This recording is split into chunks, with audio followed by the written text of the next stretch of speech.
welcome na naman kayo guys dito sa ating munting channel. Yan. So ngayong umaga ay nagpapasalamat ako at dinalaw niya ako rito. So meron na tayong bagong tutorial na ituturo sa inyo patungkol dito sa ating mga kapasitor. So marami tayong inandang kapasitor, ayan, nagkalat sa lamesa. Yan. So magbibigay ako ng tip para sa pagtitest, alam natin kung paano gamitin ang ating mga multimeter. Kasi sa unang vlog ko is ang ginamit kong multimeter is yung digital ito. Yan. Digital yung unang ginamit natin sa unang vlog ko. Yan. Ngayon naman ang gagamitin natin itong analog type. So masila ng analog type. Yan. Ang analog type kasi guys is pakiramdaman. Yan. Ang analog type na multimeter pakiramdaman. Palo. Yung palo ang kukunin natin. Pero hindi nagtatapos sa palo yon, dahil yung palo na yon may eksaktong reading yon. Dito sa dalawang multimeter na analog na yan, ito merong pangkapasitor, ito walang kapasitor. Yan. Kaya minsan pag bumili tayo ng multimeter, alamin natin kung merong pangkapasitor. Yan. At kung paano magbasa ng kapasitor gamit itong ating multimeter na mga analog.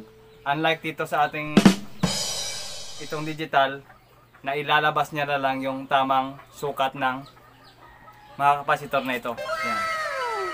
So ganoon pa man, is sundan nyo lang itong video para kung ano yung multimeter na gusto nyong malaman kung sa pagbabili ng multimeter, kung akma yung multimeter na binili nyo sa analog at magagamit nyo ba ito para sa mga kapasitor.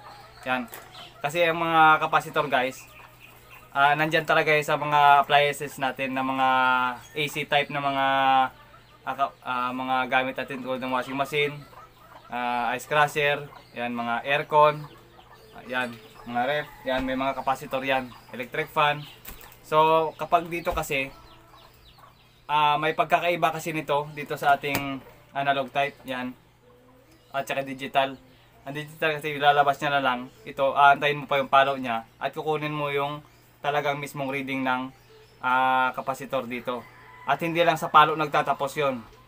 Mamasdan pa natin mamaya kung hanggang saan yung palo niya at kung tamang pag-test sa kapasitor gamit ito, multimeter. Kaya magbibigay ako ng mga tip. Sundan nyo lang itong video ito para malaman mo at dagdag kaalaman mo na rin kapag ikay nagre-repair. So, okay ba yun kaibigan? Salamat sa inyo. Sundan nyo lang itong video. Maraming salamat. So ayan guys, no, nasa harapan nyo yung dalawang multimeter natin, Brother versus Antel. Yan. So walang problema dyan kahit anong brand lang. Ang problema kung wala tayong multimeter, yun ang problema sa pagtitest ng kapasitor. Importante mo tayong multimeter, pero alamin natin kung ano dapat yung multimeter na gagamitin pagdating sa analog, pagtest ng mga kapasitor na ito. So dadaanan natin mamaya itong mga kapasitor sa pagtest. Yan. Dito uunahin natin si Brother. Yan.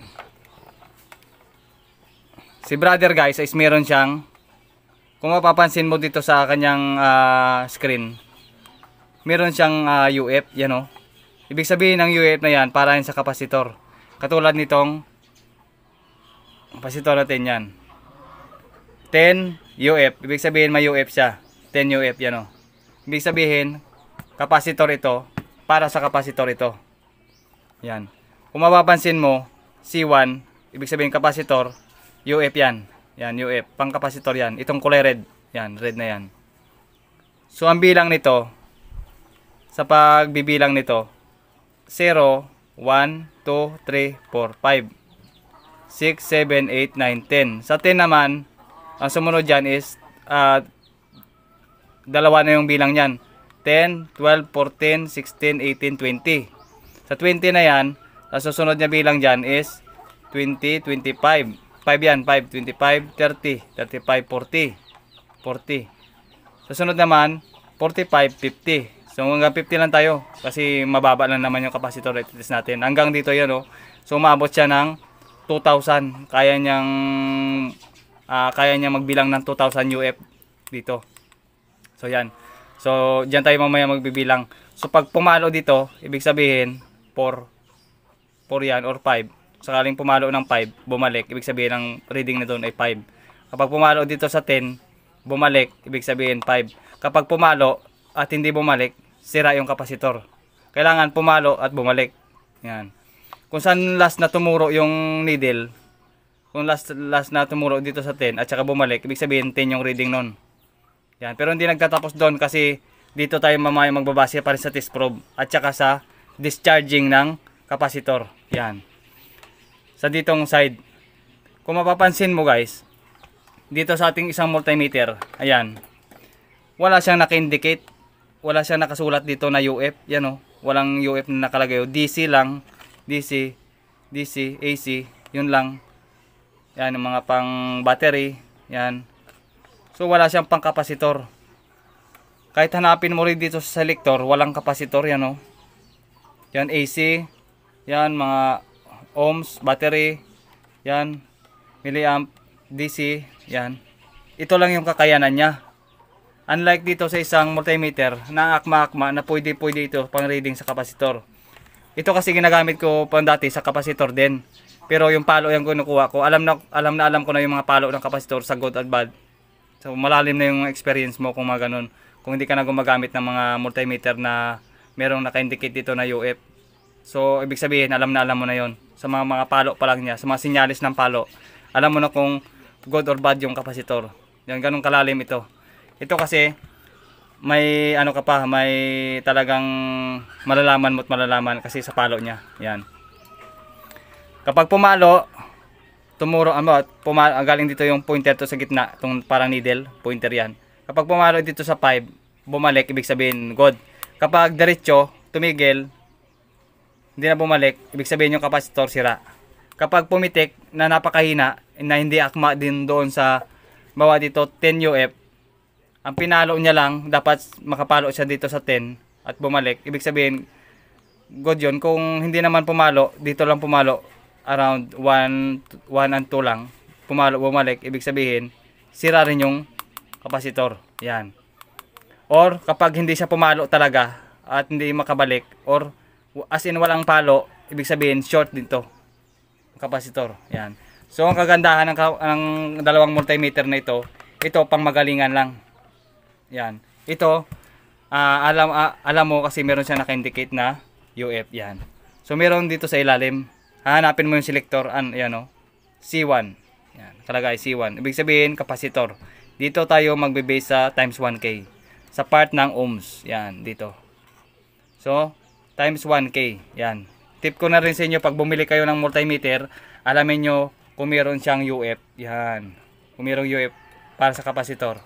Kung hindi nyo naman kailangan tong UF na ito, kung hindi naman para sa kapasitor, sa mga kuryente lang, sa mga continuity lang, pwede pang battery, pwede yung mga ganito. Yan. So, ito yung pipiliin natin para mag-test ng mga kapasitor. So, magsa-start na tayo sa pagte-test ng mga kapasitor natin. So, magsa-start na tayo, no? So, okay na. Ito na yung ating setup. Yan, naka-off pa siya. So, pihitin ko lang dito sa times 1K. Ayan. Times 1K. So, dyan naka-indicate yung ating kapasitor. So, pihitin natin. Yan, kapasitor. So, yan, kapasitor. Lagalapag natin. Tapos, ang dalawang test probe, ipagdikit. Yan. Kunin yung 0. Yan. 0. Yan. Adjust lang yung multimeter. Yan. Yan. Tapat lang sa 0 para makuha talaga yung exact reading ng ating mga kapasitor. Yan. Na 0 na siya, nakadikit, bitawan. Yan. Yung palo lang kukunin natin. Palo at saka yung number na pinaluan niya. Yan. Yung palo at saka yung bumalik. Tapos alamin natin dito kung saan dito yung ano. So meron tayong 4UF. Yan. 4UF kapasitor. Yan. Single type na kapasitor, 4UF. Yan. Lapag lang natin yan. Yan. Paano nga ba mag-test na to? Yan, medyo malabo, no? Wait lang. Lagyan natin dito sa unahan. Yan. Yun. Ang red na test probe dito sa kabila. Ang white, ang red, black dito, red dito. Yan.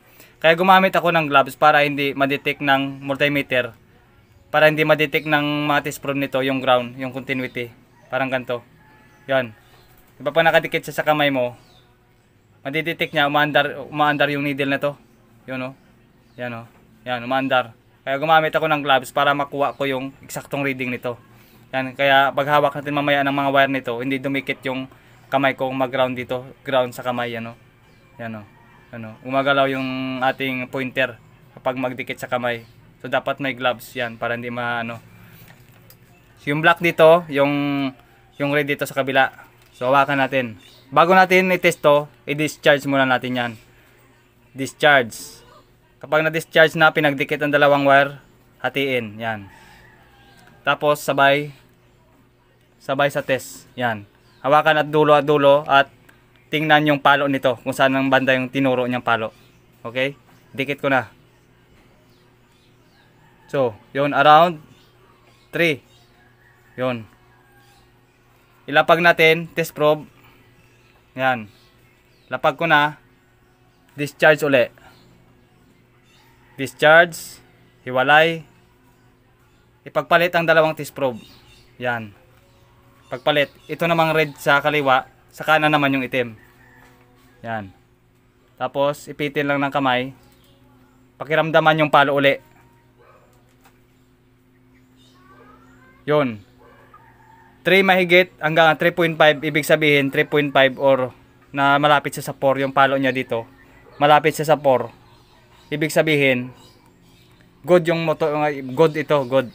So lapag natin uli. Isa pa. Discharge. Discharge, hiwalay. Tapos ito, pagpalitin uli. Ang red naman dito, ang black naman dito. Yan. Tapos pagdikitin. Titingnan uli natin yung palo kung saan yung huling pinaluan niya. So yun, malapit siya sa 4. Ibig sabihin, kaya ito patalasan ng mata ito kapag mag-red. Yung palo, kung huling pinaluan niya at bumalik, ibig sabihin, good ito motor. Doon siya tumuro malapit sa 4, ibig sabihin 4UF ito. So tingnan natin. Huwag muna natin tingnan. Ito pa yung isang reading na nagfa-fail tayo, nagkakamali tayo sa reading. Hindi natin ginagamitan ng discharge. Hindi tayo nagdi-discharge. Basta i-test lang natin kabilaan, okay na, pero hindi yon, mali yon. Mali yon. Kasi tingnan mo. Tingnan mo ha. Tingnan mo itong pitik nito. Tataas yan sa 5. Tingnan mo. Oh, baliktarin natin uli. Ito naman yung sa kaliwa. Ito naman sa kanan ng red. Yan, baliktarin din. Tingnan natin. Yon. Kita nyo? Lumagpas siya sa 5. Around 8 siya. Around 8. Around 8 yung kanyang pinalo. So baliktarin na ulit natin tong test probe na hindi natin to na discharge. O yon, palit natin tong dalawa. Yan, pinalit ko na. Tapos puntahan natin, hindi natin i-discharge dito. Hindi natin i-didikit. Ano yung pagkakaiba nila sa pag-reading? Tingnan nyo ha. Yon, di ba? Around malapit na siya sa 10. Yung pinalo niya malapit siya sa 10. So meaning nalilito tayo kung bakit hindi natin makuha kasi nakalagay dito sa ating 4UF lang. Bakit pumalo siya ng 10? Yun. 4UF lang ito. Yan, 4UF lang yan. Bakit pumalo siya hanggang 10? Hanggang 10. 4 lang ito. Ibig sabihin sobra yung persa. So bakit sumobra yung persa? Dahil hindi natin na-discharge. Yan. Hindi natin na-discharge ito. Yan. Hindi natin na-idikit bago i-test. Discharge. Test. Palit ng test probe. Palit ng test probe. Discharge. Pagka-discharge, dikit dalawang wire, hiwalay. Test. Test. Pagkatapos test, baliktad na naman. Yan. Discharge. Yan. So kanina nakaread tayo kanina ng around 4. Yung unang pag-test natin, around 4. Meaning, good na good ang ito. Good na good ito. So yun, good to. Ito naman si isa. Yan. Capacitor na ito. Papansinin mo, 10UF, no?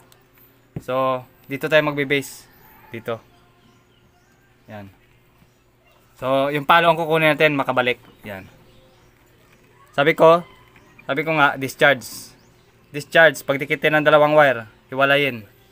Tandaan nyo, itong dalawang test probe nito, lagi nyo titingnan, no? Sa pag-check, yan.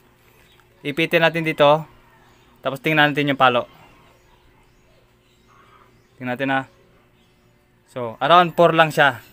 'Di ba? Nilabas niya yung kulay, nilabas niya yung ang ano nito, nilabas niya yung kanyang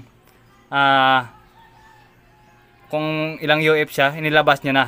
So dahil dinischarge natin. So 4 lang siyang pinalo niya kanina, 4. Ibig sabihin shorted ito. Ibig sabihin humina na yung capacity nito na mag patakbo ng motor kasi hindi akma dito sa 10 UF sa ini-reading natin dito kanina na na-read natin na 4. Ibig sabihin may diferensya na ito, mababa na yung reading niya. So ibig sabihin sira na ito. Hindi niya kayang magpa-start na ng makina ng ating mga washing machine. Yan. So palit natin ulit ito. Yan. Tapos discharge natin ulit. Discharge, dikitin, hiwalay, tapos test. Yon, 'di ba? Tingnan natin.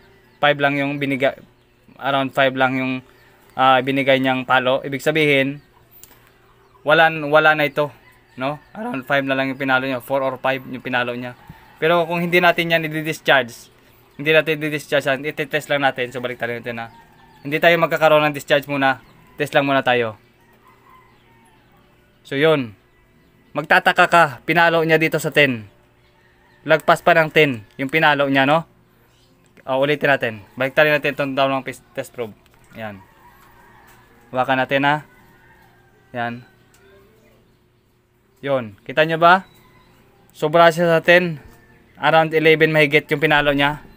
So magtataka ka, sasabihin mong buo ito. Kasi pumalo siya ng 10 eh. Magtataka ka, okay pa ito. Bakit? Bakit pag sinalpak ko sa motor hindi gagana? Dahil hindi kayo nakapag-discharge bago itines. Yan. So ulitin natin ha. Yan. So 10 yung pinalo niya kanina. So dapat ilalabas natin yung tunay na reading nito. Yan. Ulitin natin. Discharge, hiwalay, sabay test ng dalawang test probe. Yan. Tingnan yung palo.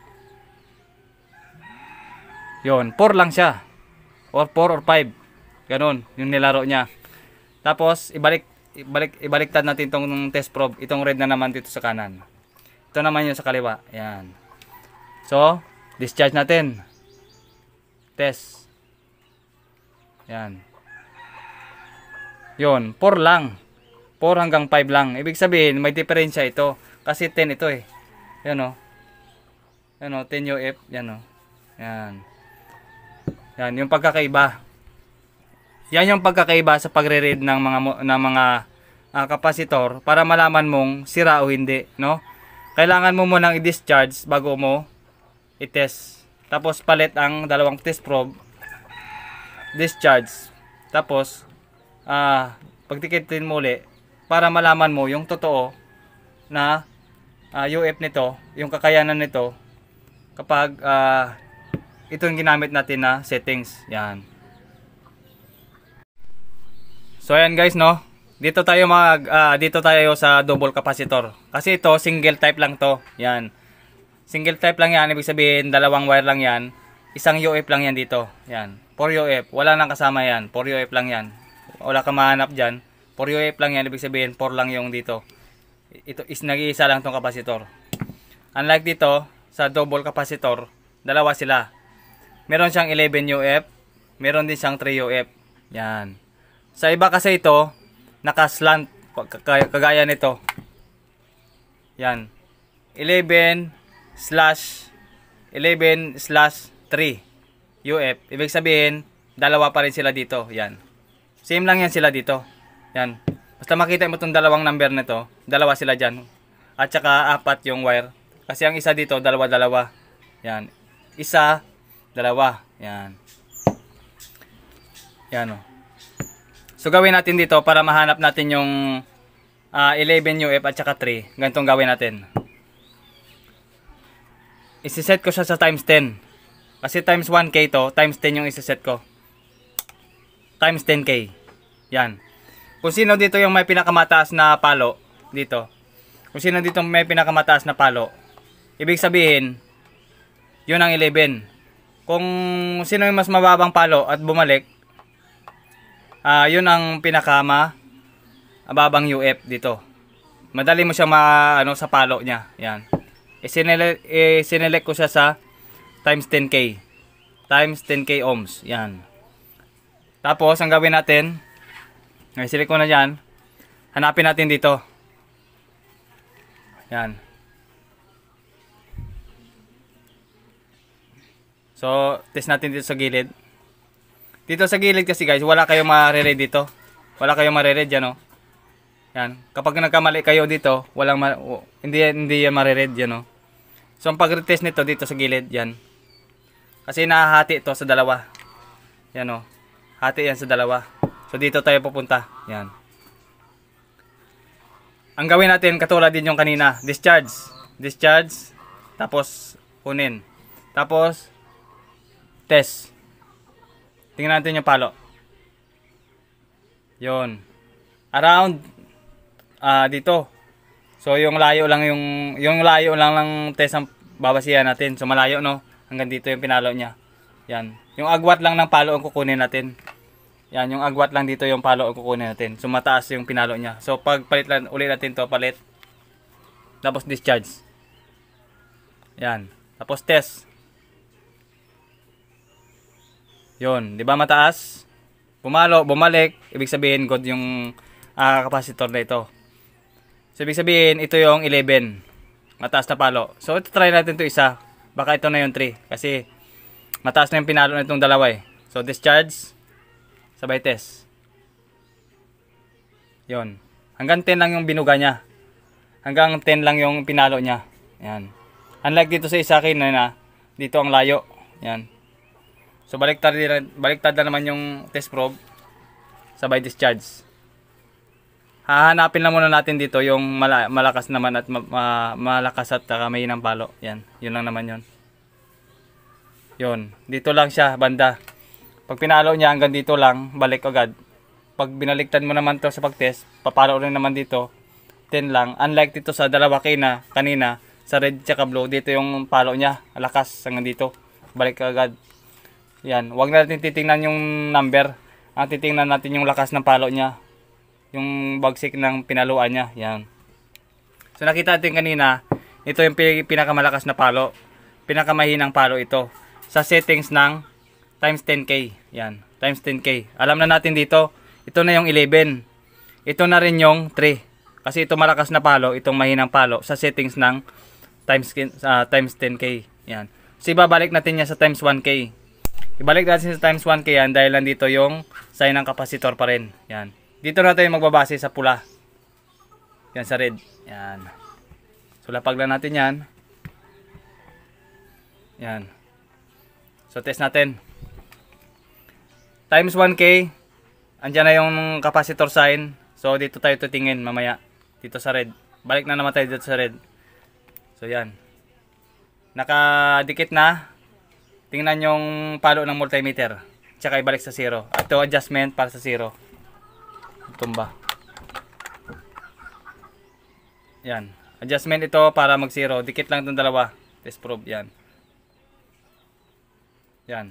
Pihitin lang ito. Pihitin. Adjustin. Ilagay sa 0. So nasa 0 siya na siya. Yan. 0 siya na. Tapos hanapin natin dito yung kanina. Okay. So test na natin. Kukunin na natin yung kung buo pa talaga ito or hindi na. Yan. Since nakita na natin itong mataas kanina, ito yung mababa. So ito yung 11. So test na natin sa 11. Yan. So naka 0 na rin. So hawakan natin itong wire. Discharge muna natin. Pagdikitin. Yan. Discharge. Hiwalay. Tapos ipitin lang. Yan. Ipitin. Tapos dikit. Yun. Around 4 lang yung pinalo niya. So baliktarin natin. Yan, baliktarin. Discharge muna natin to. Discharge at saka hawakan uli. Yan. Tapos tingnan natin yung palo niya. Yun. Around 10 yung kanyang pinalo. Ibig sabihin okay na okay. So isa pa. Baliktarin uli natin. Baliktarin yung test probe, discharge. Discharge. Tapos test. So around 10. So malapit sa 11. Around 10 yung pinalo niya. So malapit siya sa 11. 11 ito. Yan, 11 UF yan. Hanggang 10 lang yung pinalo niya dito sa reading. Ibig sabihin, bumawas na isang number, okay yun. Walang problema. Okay na okay. Basta bumawas lang ng isang number, ang 11 UF naging 10 sa pagtest dito. Good condition pa ito. Walang problema yon. So dito tayo sa isa, sa 3 UF kasi ito yung kanina na read natin na mababang palo kanina. So ganoon, same process lang. Same process din. Discharge, hiwalay. Check. Tingnan yung palo. Yon. Around 2 may get. 2.5 bata. Medyo mataas-taas sa 2. Yan. So palit na itong test probe. Palit. Tapos dikit. Discharge. Yan. Sabay palo. Sabay tingnan yung multimeter. Yon. Around 2 mahigit. So ibig sabihin around 2.5 or 2.2, 2.3 ata bago mag 3. So ibig sabihin good pa ito. Yan. Ganun lang. Padali lang. So sana'y nasundan nyo yung ating pag-test. Yan. Ganun lang. So maraming salamat. So okay na yan. So ito pa guys, magbibigay pa rin ako ng isang ilang tip na rin para sa inyo pag makasagupa kayo ng mga loko-lokong kapasitor. So hindi lang tao ang loko-loko, pati rin kapasitor loko-loko din. Ito, meron nag-repair ako ng isang washing machine. Tapos ngayon, umuugong yung makina, may hina yung ikot, no? Kinuha ko yung kapasitor, ganito, kinuha ko yung kapasitor, itinester ko, tinester ko, okay naman yung reading, okay naman yung nakakma naman yung reading doon sa indicate dito na bilang UF, okay naman yun. Pero ikinabit ko uli, ganun pa rin. Kasi inspected ko, okay naman kapasitor, okay naman yung motor. Itinest ko na rin yung motor ng washing machine, okay naman yung kapasitor, wala naman diferensya. Pero nagtataka ako, bakit mahina pa rin yung ikot ng motor. So pinalitan ko yung kapasitor. Yun. Ganon. Gumana. Ayos yung naging okay yung motor. Siguro, nung huli, kinuha ko pinalitan. Pag-tester ko sa pag-uwi ko, pag-tester ko, yung reading niya, minsan okay. Minsan hindi. Minsan 11 UF, nagiging 8 UF siya. Tapos, nagiging 9, nagiging 10, nagiging 11. Umakyat yung reading niya ng kapasitor. Yun yung kapasitor na loko-loko. Yan. At tip ko na rin sa inyo guys, may mga kapasitor din na isa pang loko-loko. Yung kapag inilagay okay yung reading niya, kapag nilagay nyo, mahina pa rin yung ikot ng washing machine. Pero pansinin mo, sobrang init ng kapasitor. Yon. Kasing init ng pakiramdam mo kapag nagre-repair ka, no? Yung mga ganong trouble, no? Yung mga kapasitor na umiinit. Pero sakto namang yung reading. Nung yung pinaandar ko na siya, mga isang minuto, hinawakan ko yung kapasitor. Sobrang init. Yun, sobrang init. Pero sakto yung reading. Walang sakto yung reading na kapasitor. At alam kong buo yun kasi tinester ko. At sobrang init niya. So sobrang init siguro noon, ibig sabihin, yung kanyang sa loob, nagbabawas siya ng pwersa siguro at hindi na kayanin ng kapasitor. Pero pag sa dating sa tester, okay naman. Pero yun yung mga loko-lokong kapasitor, umiinit, sobrang init, mukhang parang hindi mo mawakan. Pero sa tester, okay. Yun, tip ko na rin sa iyo yun.